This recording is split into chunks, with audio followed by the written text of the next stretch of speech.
Assalamu alaikum wa rahmatullahi wa barakatuhu. Bandiraɓe sehilaɓe jangiyankoɓe, en garti kadi e windande men wattore 22 hande noon eɗen janga ra mawɗo e ra tokoso. Wada mi faama kala ko wayni ene wiye ra mawɗo ko ni wayata, kala ko wayni ene wiye ra tokoso ko ni wayata. Wada mi faama ra mawɗo ko ni wayata, ra tokoso ko ni wayata. Hankadi mi serti e majjere ra mawɗo e ra tokoso.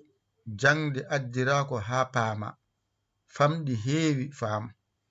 Jangde hoto heño hoto hippu yaaru jam jam. Kala har feere addande jangande mbawande tawa jangde nde noon yo yaade bindol. Sa yi waɗama tan ko ha mbawa jangude mbawa windude.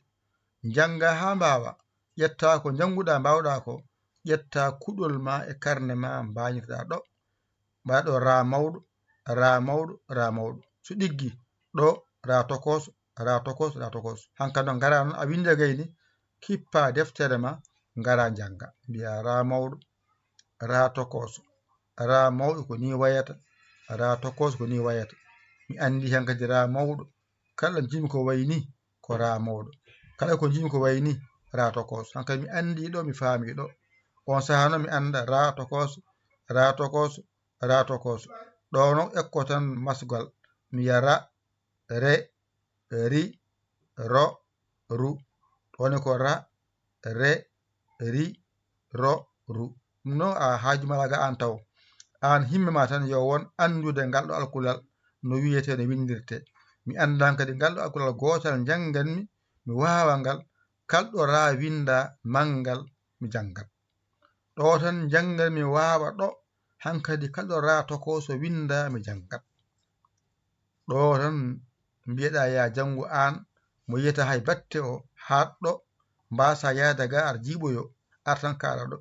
Ganda ra mawɗo ko ni windirte, ra tokoso ko ni windirte. Gasi windande wattore 22 ala ko janguɗa hen so wona tan ra mawɗo e ra tokoso.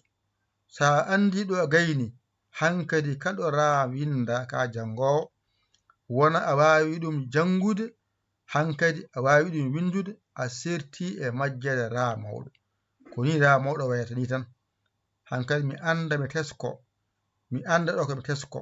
So wayni ko tokoso, so wayni ko mawɗo. Gasi ɗo ko mawɗo ni wayata ene wiye ra, tokoso ko ra.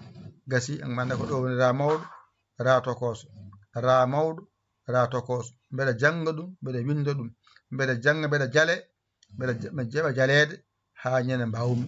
Somi wawi mi watta jalde janga tan ma yi baba de ala haaju. Ra mawɗo ra tokoso, ra mawɗo ra tokoso. Aɓe jalma jaɓa jallede nde. So ɓooyi maɓe jal haɓe gayna jalde anne mbatta jalde mo wawa widera. Anne goɗɗo jangina ɗum ra mawɗo ra tokoso. Ko ma gona jangowo bindowo nde gonta janginowo. Ay janginowo de ko ma wona bindowo. Anne sa yiɗi wonde janginowo a jangat mbawa ha gayna. On saha binda mbawa bindol, on saha mbatta janginde. Tawde Allah wallima noon a dañi alluje 22 alluwal ko ɓenni ko fof hoto jaɓɗum daɗruma. Kala nde pinɗa refto ɗum aɗa winda ɗum e karne ma, nde pinɗa fof piya hen daaɗe ma ha ɗum ɓeydo ɗiggude. Ɗum ko nafoore ma an jangowo. Kono mi jangata mi weddo ala jangu binda mbawa e karne ma o. Kala nde pinɗa ƴeewa binwaɗi fof jangitiɗaɗi ha gayna ganda ko janguɗa ko ɓenni ko deftoɗa ɗum ha yetto e ñalawma hande mo ra o. Ko gila goo ha yetti ɗo kala nde pinɗa fi hen daaɗe aɗa janga ɗum e ɓe ɗiggude. Ha ngay noon gaɗana ra mawɗo ra tokoso, ra mawɗo ra tokoso, ra mawɗo ra tokoso. Ɗum ɗo tan jangate e ra. Ɗo so ɗiggi a serti e majjere kala ra. Mawɗo ko ni wayata, tokoso wayni ɗo so ɗiggi hankadi majjere ma yalti to wiyete ra. Ɗum noon ƴetta kuɗol ma e karne ma mbañitoɗa janga ganda hande windandema wattude 22 sa namdama ko janguɗa hen ko ra mawɗo e ra tokoso gasi ko janguɗa hen ra mawɗo e ra tokoso gasi mi ƴetta kuɗolam e karnam mi winda hen ra mawɗo e ra tokoso so gasi noon mi dawa somi dawi mi gollima heeɓi kalam seeɗa siftora jannginoɗo kam oɗo numéro 77 906 80 o walli kam min wallumo sabu o jeeya courant o jeeya wifi o jeeya connexion minne waɗa hen ballal komo daña ko heɓude courant ha wawa dejde o janggi ko heddi ko ni moƴƴi ne yooɗi yo Allah hokke nande ɗum e famde ɗum ko musidɗo mon giɗo mon saabu Allah Yaya Ly Kola Sénégal alhamdulillahi rabbil alamina on jarama wassalam